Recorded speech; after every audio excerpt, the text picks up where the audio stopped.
All right, so in the last episode, I was showing you guys my home-built frame jig, and I've gotten a little bit done. So I got a top cone here that will screw down and capture the head tube, and then I got another cone that I still have to cut this all thread that will kind of go in and capture a bottom bracket. So kind of playing around with a frame here. This was a frame I was kind of working on. 44 millimeter top and bottom, just a straight head tube. Of course, this is going to take a second to get it off. Apologize about that. Guess I could skip it or fast forward. All right, so that's the cone. So I drilled and tapped it 3/8/16. That's what this is, 3/8/16 tapped. This is also 3/8/16 tapped. This is a piece of 3/8/16 all thread. So I can put this under, over, whatever, slide it around, and set it up that way. So this is the same way. This is also tapped 1/4-20. And I am going to go ahead and pull this guy out as well. I'm going to go ahead and put the frame inside this jig so you can kind of see how it works.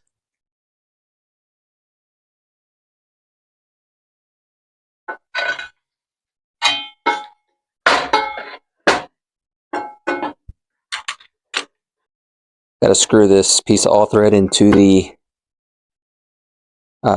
piece of steel on the back side. And once I've got that kind of popping through the back side here, then I'll wind up the cone to kind of capture it a little better. Just like that. Okay. Now I just need to have a wrench on the back side here so that I can adjust this kind of wherever I want it.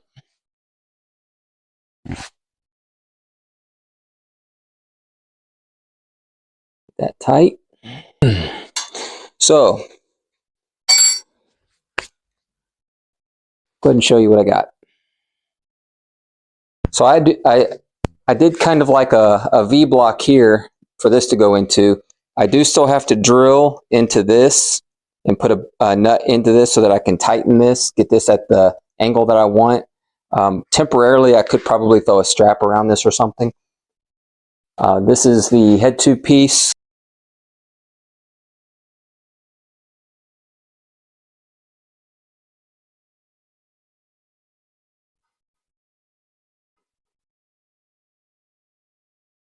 Right now it's not fully compressed. It's just sitting on top of this. I don't have it kind of pushed down. All right, so there we go. That is tightened down onto the top. I've got it pressed down onto my piece at the bottom. So that's good and captured. So the bottom bracket is now captured in between this plate that I've milled very specifically to have the bottom bracket be center on the fixture whenever I collapse against it. And when I want to run a 73 millimeter, I just flip this. Of course, I break this loose. This is what I was doing earlier. Then I can slide this to and from and up and down and all that, and get everything where I want it. Now, I would put my angle finder on the tube itself, not the fixture, because that's not how this is really designed. So I would still be kind of setting things up and putting my angle finders where they need to be on the frame. So this is it. This is almost complete. Still got a couple more finishing touches. I need to put some feet on this, or maybe a stand or some legs or something. So pretty exciting. So this is 1/4 inch.